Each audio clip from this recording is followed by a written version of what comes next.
Gareth, before we move on and talk about Fury Chisora on the weekend, let's quickly mention Fabio Wardley beat Nathan Gorman to claim the vacant British heavyweight title. And his story is it's almost like a Hollywood one, isn't it? I mean, no amateur background, a couple of white collar fights. At the best, you look at an area title, maybe English title. The fact he's the British champion now, I guess, suggests how much hard work he does behind the scenes that no one sees. Well, look, it's a coveted belt, is the Lonsdale belt, and held in the past by Frank Bruno. I think it was maybe Frank Bruno didn't hold it. No, I think he did. Maybe it wasn't the Commonwealth that he held then. I'm just trying to remember who didn't. But Frank Bruno, Sir Henry Cooper, these kind of great names from the past that have held Gary Mason, Joe Bugner. Exactly. British. It's a very revered title, and he's got there in 15 fights, 14 knockouts. He showed an appetite for the fight. He got his nose crunched in the second round by Nathan Gorman from a big counter overhand right or right hook. He really shows an appetite for it, and he's a great character. He's great to speak to, as I say, protege of Dillian White. He's great to have on the scene, and when you see these young guys like him and David Adelaide, and when they're looking at the heavyweights up there at the moment with the Chisoras and the Whites and the Furies and the Joshuas and the Joyces all in a line or in a row, it must be fantastic for them. And he's a guy that we need to keep an eye on. Because I think he did a great job on Saturday night, and performance of the night, frankly. Yeah, it was the people's main event. That's what I was calling it. I mean, everyone, or the majority of people, I think, turned up to see that fight, right? Because it was a 50-50 scrap.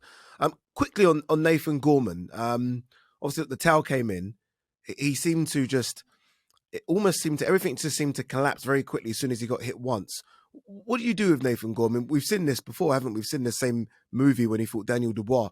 What happens next with Gorman? I think he's only 25, 26. He's still young, but in boxing terms, he's old because he feels like he's been around for a while. What happens with him?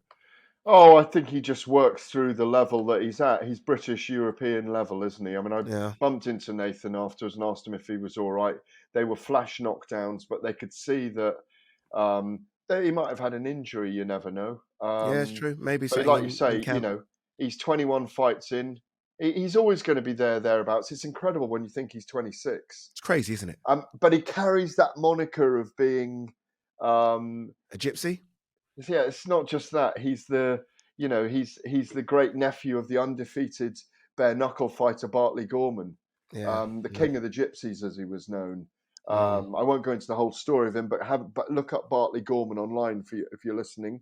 Incredible tapestried history of a man that lived outdoors and had his heavy bag hanging off the oak tree and marked out a ring in the field next to his caravan. Fought 15 men in a day once. All these kind of, you've got to go and read it. His life story is unbelievable, and he's loved and revered. And of course, he's and Bartley Gorman is related to Tyson Fury as well, and Hughie Fury. So it's a fascinating story, and he is revered in the traveller community.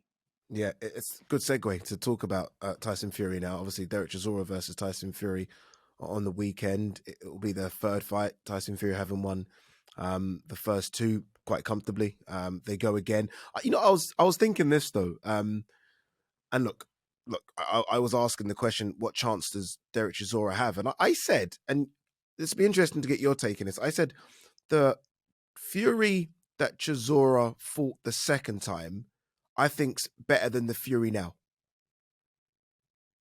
Oh, well, he was a very different, very, very different style then. Very different. You're talking 2011 and 2014, okay? Yeah, so that 2014, so prior to the Klitschko fight, where he weighs about 245 pounds, lean, on his toes, can still hit a bit, hasn't gone through the punishment of those three Wilder fights. I think that Fury there is almost perfect. And I get if people say no, Ade, because, he hadn't proved it. But I just thought that Fury there, he's slick, he's in and out, he's just punches and combinations. He's not standing in the pocket like I thought he might have to now because his legs have slowed a little bit. I think Fury fought a better Chisora then than he's going to fight on Saturday. Fury fought a better Chisora. Sorry, apologies. Chisora fought a better Fury then than he's going to fight on Saturday. What I'll say is this. The performance against Derek Chisora in 2014 at the XL Arena, I was there that night, covered it live. I think we talkSPORT might have been there that night. Actually, we did. I think we were talkSPORT that night as well, even. I was there, actually. Yeah, were you? Yeah, I was there. There was a pea soup fog that night afterwards. That was one of the graduations that we learnt about Tyson Fury, about how good he could be that night. Because he switched southpaw and he hit him with, I don't know, it must have been like 100 uppercuts with the left hand from the southpaw stance and made Derek quit on his stool. I mean, he was asking the referee to stop the fight that night, was Tyson Fury. Then he fought Christian Hammer and then he beat Klitschko in Dusseldorf. So we took the transition from 2014, 2015. His boxing skills at that point were perfection. Yes. And how he took Klitschko's jab away 2 fights later. We were seeing all the brilliance of his rudiments of boxing. And I think what we've now got is a guy still capable of that. As we saw in the first Deontay Wilder fight, coming back after losing 10 stone, remember, ballooning to 400 pounds. What we've now got is a heavyweight who knows his weight, 19.5 stone, and who's happy to stand and punch with someone, who knows he's got a chin, who's got great powers of recovery, and who is mentally at the peak of his powers and physically probably in his very, very prime right now. Do you think so? I do. Physically. I do. Yeah, I do. I don't know if you can abuse your body like that and be that heavy and be better than you were when you were 240 pounds. Well, he's a freak, isn't he? He is. I'll give you that. He is. There's something freakish about him. As he says, he's an abnormal alien, he called himself. I think it was on the Ariel Helwani show, to give Ariel his credit, great friend and great broadcaster as he is. That it's a fascinating thing, but I'll throw it the other way at you. This is, even though he's 38, physically a better version of Derek Chisora. Then the second fight, then or just the in second general? fight as well. And look, I was there at BT Sports Studios yesterday. I had a fantastic time in the green room with Tyson and his family, as I said, but also around Derek yesterday. And Derek and Tyson busted in on Derek's media workout. And there's a lot of respect between those two, genuine respect. And he said, and they pledged to go toe-to-toe as soon as the bell goes. They're not even going to retire to their corners once that bell goes. They're going to let their hands go. And if that's the case, Fury's taking a risk, frankly, because when you're not warmed up, you can easily get flash knocked down. I wouldn't surprise if there's some drama in this fight. Just wouldn't surprise me. And they're going to go at it. And if they go at it like that, it's going to be a 3 or 4 round fight.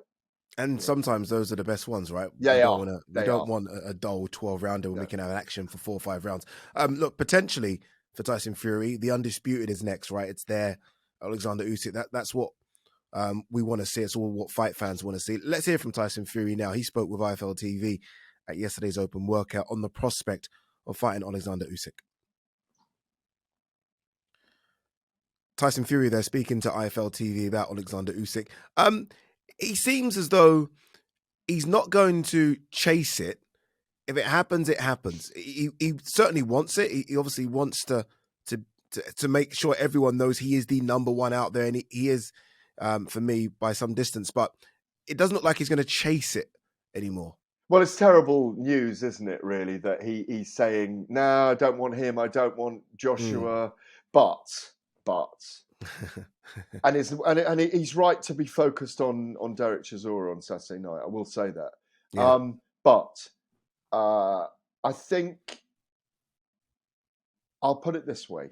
I understand that Alexander Usyk will be ringside on Saturday night Yes, at Tottenham Hotspur yes, he Stadium. will be. And as a result, they're not going to, like, Anthony Joshua, as Eddie Hearn says, and I don't agree with him, is too big to step into the ring and do a face-off with Dillian White.